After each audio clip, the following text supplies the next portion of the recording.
Hey everyone. So thank you so much for letting me virtually be there with you all tonight. It's one of those very rare occasions where I let a cold get the best of me, and also I prefer not to get any of you sick as you're in the thick of midterms right now. So tonight I'm just going to talk a little bit about the sustainability program at St. Mike's and highlight a few big achievements that we've done over the past few years, and then I'm going to talk about, as well as a couple of my eco reps are going to talk about a few big things that are happening this semester and the year ahead. So let's see if I can share my desktop with you. Bear with me. Let's see. Ha, success. All right. So the sustainability program at St. Mike's. First, just who are we? So I'm Heather Lynch. I'm the Director of Sustainability here at St. Mike's. I've been here 9 years now. That's as old as the sustainability program. I was the first person hired for this position.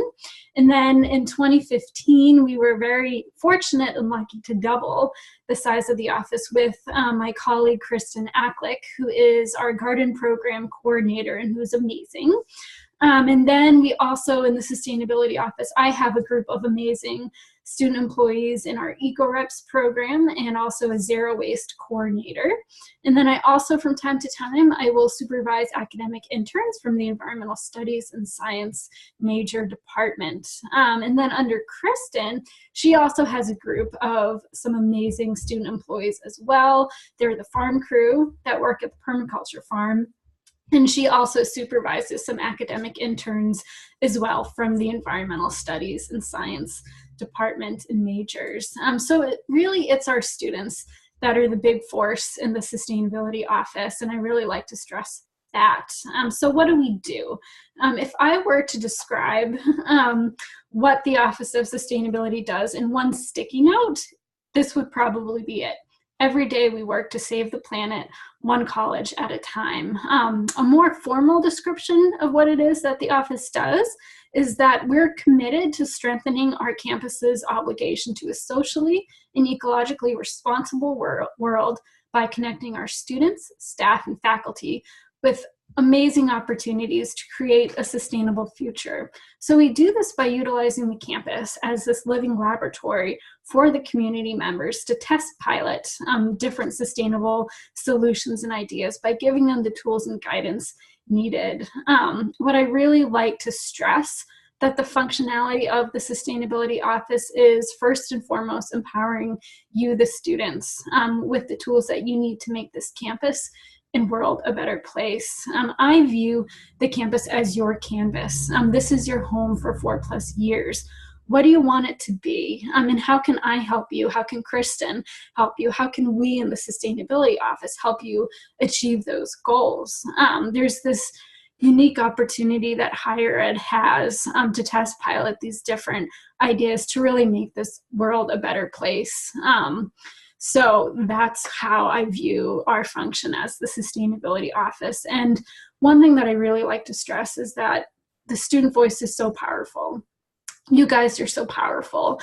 If it wasn't for the students, the college wouldn't be here. So how can you guys collectively come together with all these amazing ideas that you have to make this campus your own? And how can I help, really? And hopefully it's sustainable and socially just. But that's really sort of in a nutshell how I view the function of what the sustainability program does here on campus. So just a few program highlights over the past few years. You know, it's been 9 years since the program has existed, and I have a huge document, 7-page Word document of all the things that we're doing.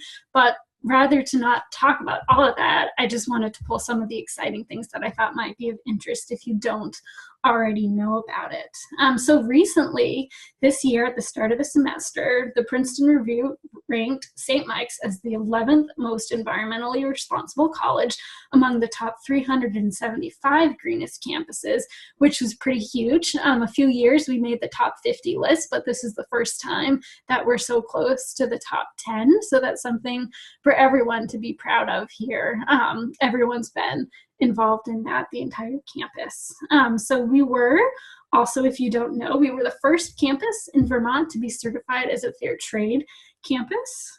We were the second in Vermont and the 23rd nationwide to be certified as a B campus. So what that means is that we're providing safe, healthy habitat on campus for all of our pollinators to come live. And we owe pollinators everything because they help feed us. So that's really important and exciting. Since 2014, the college has begun to incorporate renewable sources of energy. So we have the geothermal heat pumps that are in Dion, Quad Commons Res Hall, and Res Hall 4, and that helps to heat and also cool those buildings using natural sources of energy. And then in 2015, we launched the solar array on campus, which has the capacity to produce about 270,000 kilowatts annually, to offset some of the electrical consumption that the campus utilizes in our buildings. New this year, the St. Mike's Permaculture Farm began sourcing some of its produce into the Alio Dining Hall. So if any of you guys have eaten in there, which most of you have, hopefully you've had a chance to sample and enjoy some of the delicious food that a lot of your fellow classmates are growing here on campus. So that was a great partnership that Sodexo has been really supportive of. There is also this summer, if you guys have noticed, outside of the Dion Family Student Center, there's a new bike fix-it station, so sort of enabling students as well as faculty and staff with the tools they need to fix their bike and sort of get around campus and the community sustainably. So that was pretty cool, and it's a snazzy purple color too. So I hope you guys have been able to utilize that. Another thing that I do each year is I update the college's greenhouse gas inventory, and I don't know if any of you guys are familiar with that is. It's also, some folks think of it as, what is the campus's carbon footprint? So there's this tool out there that I get to use each year, and I'm a data lover. I love data, I love statistics, I love numbers. So I love doing this. So it looks at, what are the carbon emissions that the college is emitting into the atmosphere based on our operations. And mainly it looks at our energy usage, so that's heating and cooling of our buildings, and then it also looks at our electrical consumption, all the appliances, the lighting, the etc. What are the emissions related to our activities here on campus? So I've been able to get data consistently since 2003, looking back at what is our greenhouse gas inventory look like. And the most recent data I have goes up until 2015. I'm literally in the process of updating for 2016, and I'm hoping over the next week or two I'll have it updated. But just take a look at this graph. So this is the college's greenhouse gas inventory, looking at our net emissions of carbon dioxide. This is pretty significant. So generally it's a downward trend. We've reduced our carbon emissions by 28% since 2003. And when you think of the fact that in this time period from 2003 to 2015, we've added 6 brand new buildings on campus, and yet our emissions are still going down. Usually you would think, well, more buildings, more lighting, more heating, more cooling, so it's going to emit more. No. So what's going on? So let me just show you. You can sort of see, this helps to explain some of those peaks.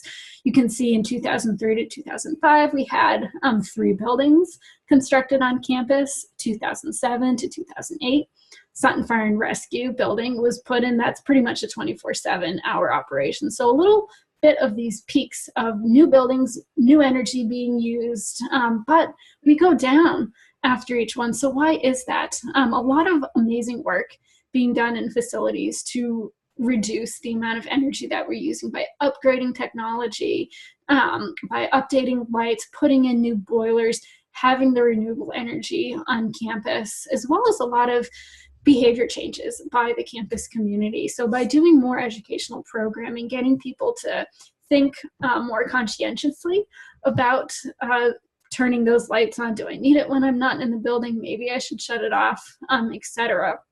So a lot of that stuff really shows that we're doing a lot of great things to be proud of, and trying to emit less CO2 into the atmosphere to reduce our contribution to the effects of climate change here in Vermont and nationwide. So a cool thing that I usually point out when I'm doing these presentations is that if you notice on the graph, from about 2008 for 5 years, we have a significant downward trend, and we've added a building during that time.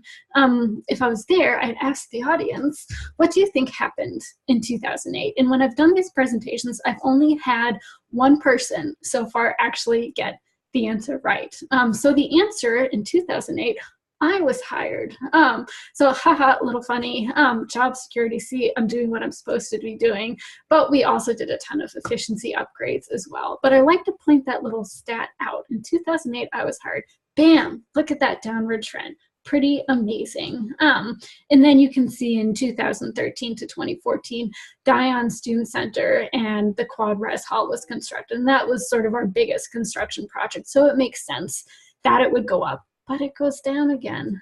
So that's a neat thing. So 28% reduction overall since 2003. That's huge. And I know in 2016, we're going to be going down a little bit from my initial data collection. So that's just really quickly a very small snapshot of some great things that the college is doing. And like I mentioned, I've got a huge Word document that really lists out everything else that we're doing. So if folks are interested, please feel free to reach out, and I'm more than happy to send that to you.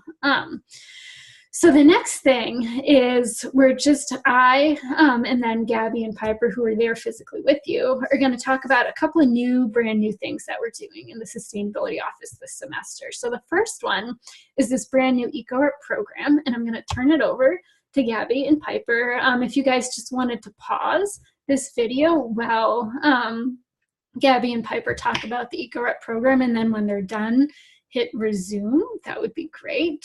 So pause.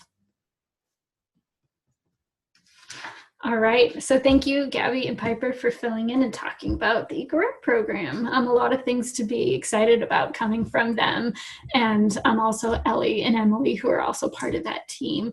So tying in with the EcoRep program's focus on waste recycling and food scrap and composting education this semester, the Sustainability Office, we are sort of deeming November Waste Watchers Month. So sort of going off the theme of really being aware about what we're producing and consuming, and then how we're discarding that. So on November 1st, I'm going to be launching what's called a Waste Warrior competition.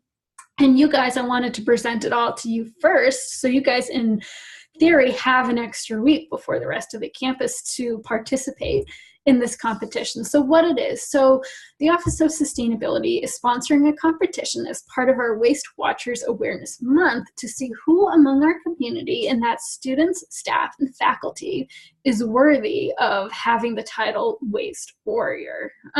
So how does this work? So qualifications, what makes a waste warrior a waste warrior? You must demonstrate how you reduce waste on campus in your day-to-day activities, and how you encourage those around you to do the same. So there's 3 ways that you can demonstrate this, 3 options.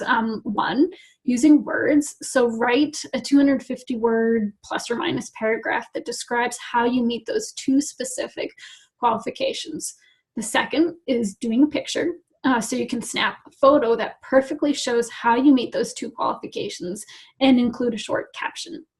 And then the third is putting together a video. So if you're really creative, put together this 1 to 2 minute video that captures how you meet those qualifications. Upload it into some platform so that you can send a link to me.